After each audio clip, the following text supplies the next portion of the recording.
Welcome to our channel. Today we will introduce a interesting novel, The Color Purple by Alice Walker. The Color Purple summary. Celie, a young girl who lives with her abusive father, her sick mother, and her younger sister Nettie, begins writing letters to God. In her first letters, she details how her father has been sexually abusing her. Celie becomes pregnant twice, and each time her father gives away the children. A man named Mr. Albert begins courting Nettie. Celie encourages Nettie's marriage to Mr. Albert because Celie fears her father, Pa, will soon turn his sexual attentions toward Nettie. But Pa does not permit Nettie to marry Mr. Albert, instead insisting that Mr. Albert marry Celie, since she is older and a hard worker. Mr. Albert believes Celie to be ugly, but eventually is convinced to marry her, because he has several children by his previous wife, who was murdered, and Mr. Albert needs someone to take care of them. Celie marries Mr. Albert and moves in with him. Nettie later escapes Pa and lives with Celie and Mr. Albert for a brief period. But Mr. Albert still has designs on Nettie, and Nettie flees to town, staying with the Reverend Samuel and his wife Corinne, whom Celie once met, briefly. By coincidence, Samuel and Corinne have adopted Olivia and Adam, Celie's two children. Celie believed she recognized Olivia when she saw her with Corinne in a shop. Nettie promises Celie she will write to her from her new home, but these letters never arrive. Celie takes care of Mr. Albert's children, whom she considers rotten save for Harpo, the oldest, who marries a strong, hard-working woman named Sophia. Harpo becomes upset that he cannot get Sophia to obey him. Both Mr. Albert and Celie, at first, recommend that Harpo beat Sophia. But when Celie sees how Harpo's attempts at beating have hurt both Harpo and Sophia, Celie apologizes to Sophia, and the two become friends. Shug Avery, a lover from Mr. Albert's past, comes to town, sick, and stays with Mr. Albert. They strike up their affair once more, with Celie's knowledge.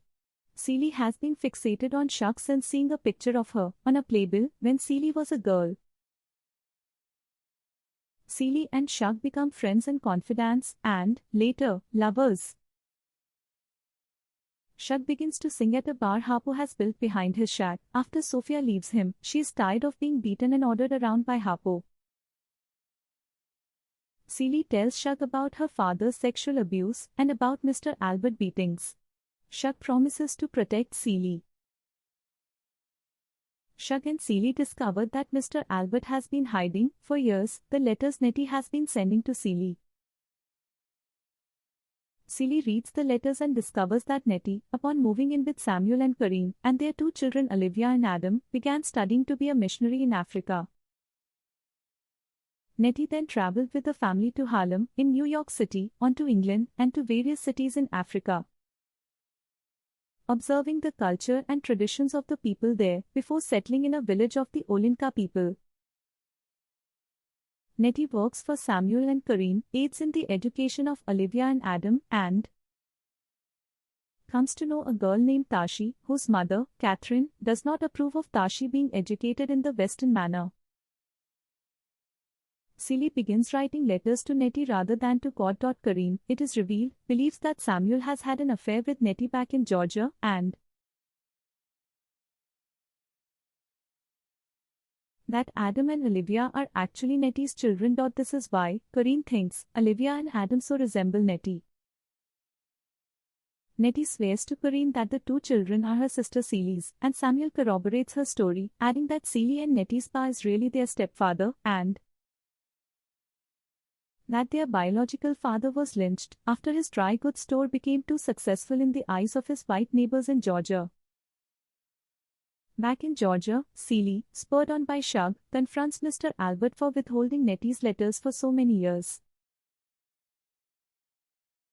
Celie, Shug's husband Grady, whom she has married in the interim, and Squeak, Harpo's second wife, move to Memphis, where Shug continues her singing career. Shug already has a house there.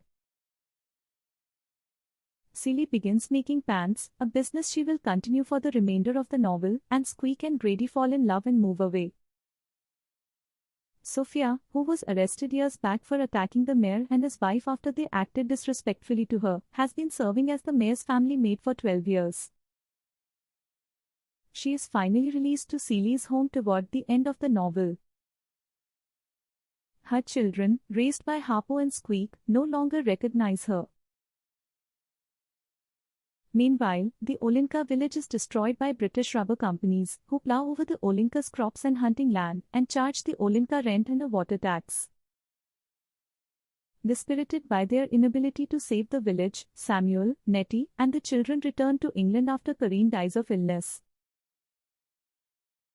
In England, Samuel and Nettie realize that they are in love and marry. They tell Olivia and Adam that their biological mother is Celie, and vow to reunite the families in Georgia. After one last trip to Africa, in which Tashi and Adam are married, Tashi, Adam, Olivia, Nettie, and Samuel arrive at Celie's house in Georgia.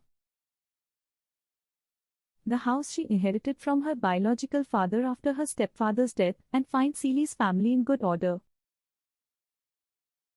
Shug, who had run away for a time with a young man named Jermaine for a last fling, has come back to life with Celie and be reconciled with Mr. Albert.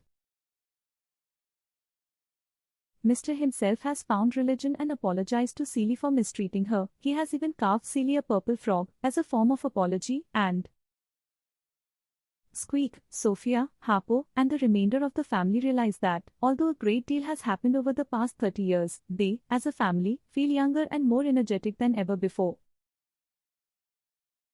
Thank you for watching this video. If you like this video, please like, share and subscribe my YouTube channel Online Classes by Miss Rakhi.